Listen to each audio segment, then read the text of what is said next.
Welcome back to ARC Salt Lake. We cover authentic, relevant, and community stories.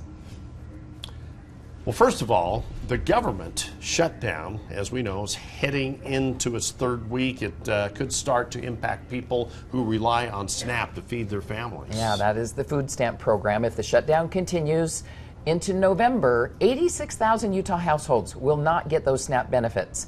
We have Becky Wickstrom here from Department of Workforce Services to talk a little bit about that. I mean, 86,000 households, that means... Sure. So 200,000 people. Yeah, just under 200,000 people in Utah use SNAP every month. Okay, so what are we doing to prepare for that? This is all federal money. The state doesn't supply money for SNAP. Yeah, you're absolutely right. SNAP is 100% federally funded, and since the federal government shut down, we won't be able to issue SNAP benefits for the month of November.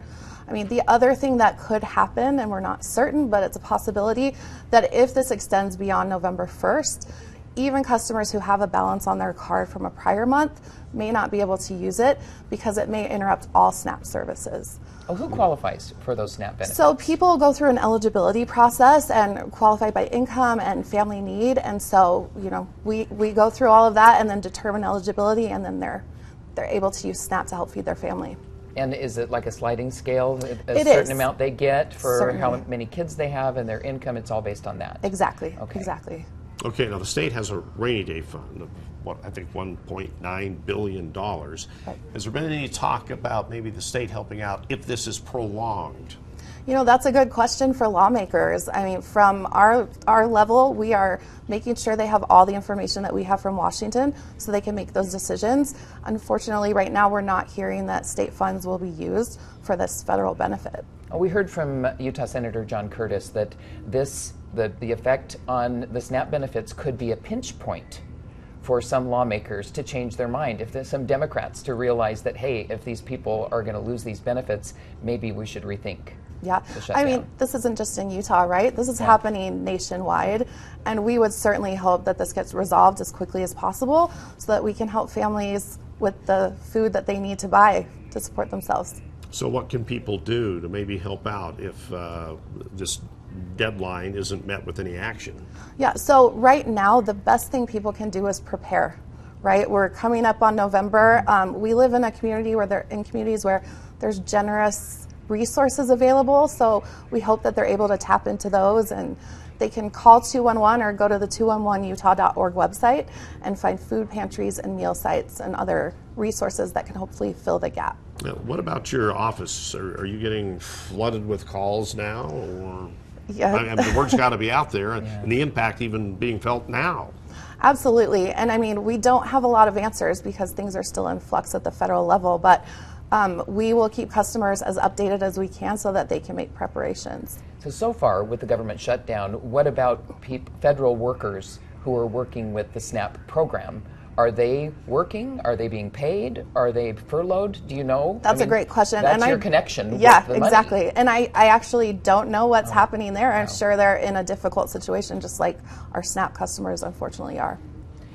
What about the federal employees who are on furlough or not getting paid, like TSA people, and that would they qualify for SNAP? So here's what I would say. That's so complicated. They may still qualify for SNAP, and we will keep accepting applications even though we can't distribute money right now, because on a state level we want to keep things moving, so when there's a resolution in Washington, we're able to get the benefits out to the people that need them. And have you been in contact at all with our congressional delegation trying to get a feel for what's going to maybe happen? Yeah, I mean, this is a big decision that's kind of in their hands at this point, and like I said, we are getting information by the minute as things change and develop in Washington, and we're passing that on to lawmakers so that they can make the best decision for Utah. Are you encouraging people who use SNAP benefits to get a hold of lawmakers? I mean, I think that's your best course of action right now. On a state level, we can't do much except tell customers what to expect. Okay, and what about people who might have some money on their card now, the SNAP benefits? You advise to use it, or it might not be there? Since we don't know what's going to happen November 1st, make that decision for your family, but there is that possibility that cards might not work after that time. Now, we've had the threat before, the SNAP benefits being impacted. Has that ever happened yet? We have not seen SNAP benefits be interrupted this way before. Will there be back pay Like if they go the month of November without the SNAP benefits, will they catch up? That's a great question. We don't know yet. And we unfortunately won't know until the federal government reopens. Okay, so in the meantime, again, how many thousands of people are impacted by So this? it's 177,000 Utahns who receive SNAP every month. Okay, and there are restrictions on what they can use it for, right? Certainly, yeah. I mean, these are to buy healthy, nutritious food items where you can feed your family.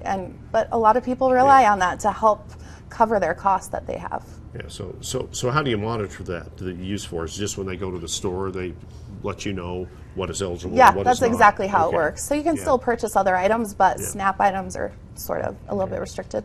So let's go through the resources again. Yeah. You said 211. I don't think a lot of people know what a huge resource 211 is. It is. It's a state website. You can call just 211, or you can go to 211utah.org and find tons of resources locally that are near your home or your work.